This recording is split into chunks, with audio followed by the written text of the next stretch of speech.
Почитувани, ви посакувам Божи благослов. Денешнава тема гласи Светиот Дух. Многу луѓе Светиот Дух го разбираат како што тие сакаат, а мнозина го разбираат како што учи Библијата. Светиот Дух е личност која живее во верникот и ги покажува плодовите кои се неопходни во животот на оние кои го примиле. За некој, Светиот Дух е можност да се манифестира сила која што има надворешни знаци, како што се тресење, треперење, чудотворни знаци и така натаму. Доколку тоа не се случува, тие се сомневаат дека тој не работи како што треба и не е ефикасен во нивните животи. Но, треба да се знае дека Светиот Дух е третата личност од Тројството и си има своја улога, која го води верникот на прекрасен начин. Откривајќи му е вистината на специфичен начин, верникот се раководи по Светиот Дух. На денот на Педесетницата се случи големо чудо, кога дојде Светиот Дух и се исполни ветувањето.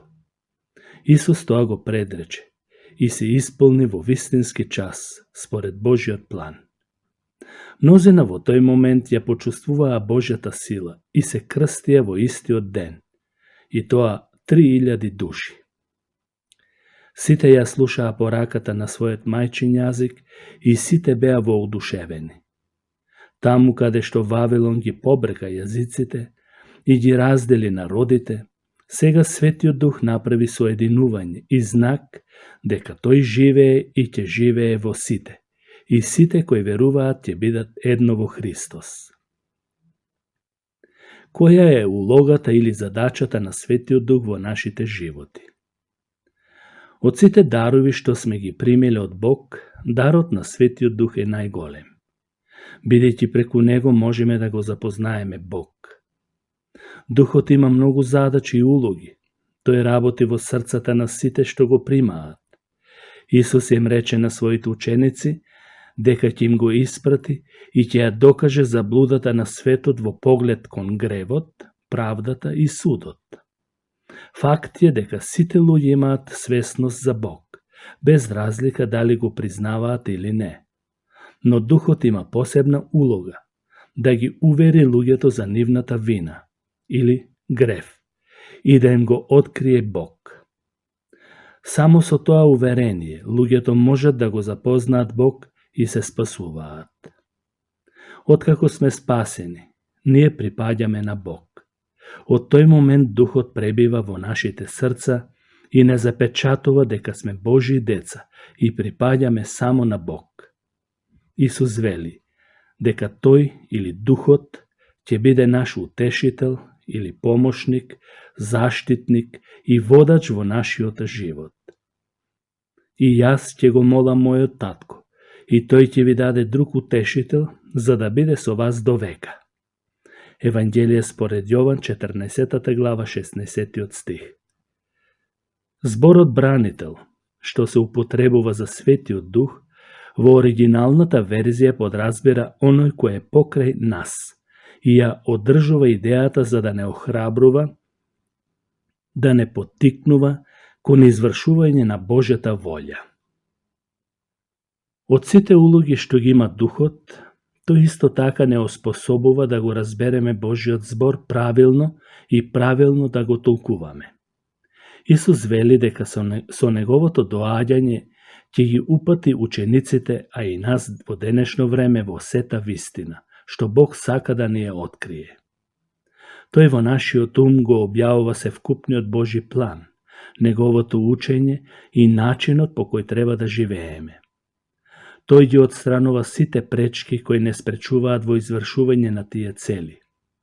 Светиот Дух не уверува во Христовото божество и неговото отелотворување, во тоа дека тој е Месија, Христос, не уверува во неговата смрт, воскресение, вознесение, во неговиот возвишен и прославен положај, дека седи од десната страна на Бог во победничка улога и во неговата улога како судија на целото човештво.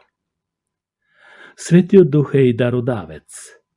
Тој ги раздава даровите според неговата волја за да функционира Христовото тело, тоест црквата на земјата.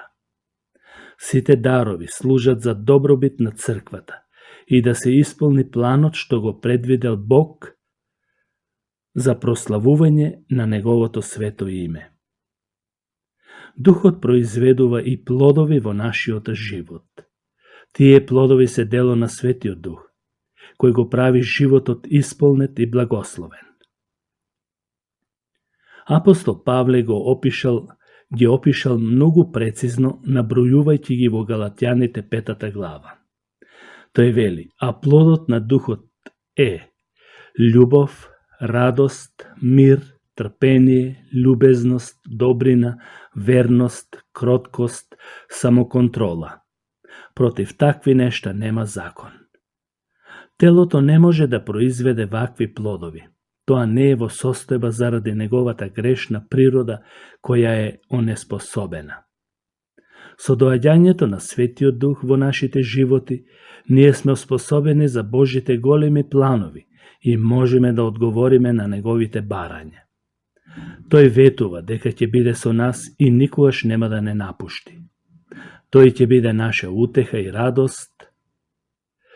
Му благодариме на Бог за неискажливиот дар, Светиот Дух и неговото дело во нашите животи. Дали е тоа и твое искуство? Бог нека те благослови. Амин.